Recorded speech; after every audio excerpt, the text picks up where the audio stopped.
Here's a few tips on how to care for your heterometrous spinifer, also commonly known as the giant forest scorpion or the Asian forest scorpion. So this species originates from Thailand, Malaysia, Cambodia and other parts of Asia.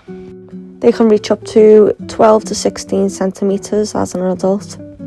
So males tend to live around 5 to 7 years, whereas the females tend to live around 8 to 10 plus years. So you usually have animals that are either in the beginner or in the intermediate. This one is basically classed as both.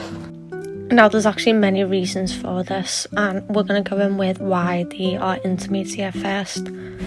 So they can actually be very defensive.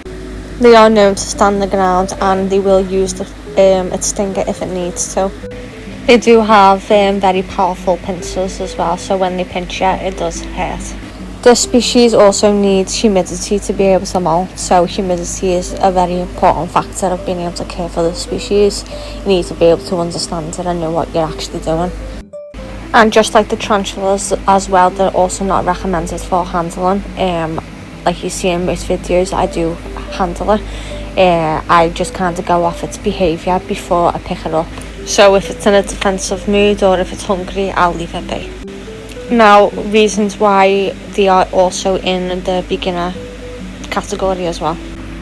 So they are slow moving compared to other species, and they are obviously on the larger side. Their venom is also not medically significant. It's basically like a bee sting. They do tend to have forgiving husbandry, and they are quite hardy as well, so it makes it a bit easier to be able to make mistakes with their care. Not that it's obviously recommended to do so, but they can still tolerate it. Now for their temperament, I'd actually say that they're quite shy. I'd say that they tend to like to hide away a lot, especially when they've got a really good cave system. They will spend majority of the time in the hide. It can be quite defensive as well. I definitely wouldn't put my hands next to its cave. That'll be one way to get my hands pinched. I didn't really have any issues with getting mine out, but I would always test its temperament first before doing so. So if it was showing signs of being hungry or it didn't want to come out, then I would leave it be. But because I did keep it in tubs, it was really easy for the scorpion to walk out onto my hands, and majority of the time that's what actually happened for when I was handling it. Right now it's in an actual glass tank and I've not been able to handle it since it's been housed into that. Okay, so what you house them in will obviously depend on what size they are. You can keep them in tubs if you really want to. I personally think it keeps the humidity in really well.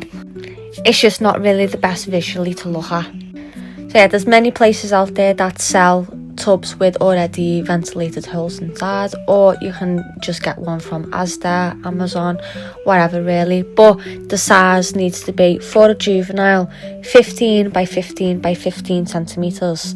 For an adult, it's 30 by 30 by 30 centimetres. And if you want to do a little bit better, you can go with a 45 by 30 by 30. Make sure you're offering them a water dish as well. Now, this species loves to dig, so you're looking at around 15 to 20 centimetres deep for their substrate. I really like to go with Arcadia's earth mix and then mix that in with some sand as well, because it will hold the burrows better. Make sure you're offering multiple hards as well. I like to use cork flats or cork tubes. You can add some sticks in for climbing opportunities, it will use it. And then sphagnum moss will also retain the humidity inside the tank. And then I like to put leaves on the top of the surface of the substrate as well. It looks really pretty, it retains humidity, and I also like to keep my animals on bioactive, so the springtails and the isopods will eat from it. So for their temperature, you are looking to keep it around 24 to 28 degrees Celsius, and that's during the daytime. And then during the night time, it can drop to 22 to 24. For most animals, it cannot drop below 18 to 20. And then their humidity is kept around 75 to 85%. With cross ventilation, that's super important. It stops stagnant air and mould forming as well. And it can actually cause mites too. Now this species needs to molt in order to be able to grow.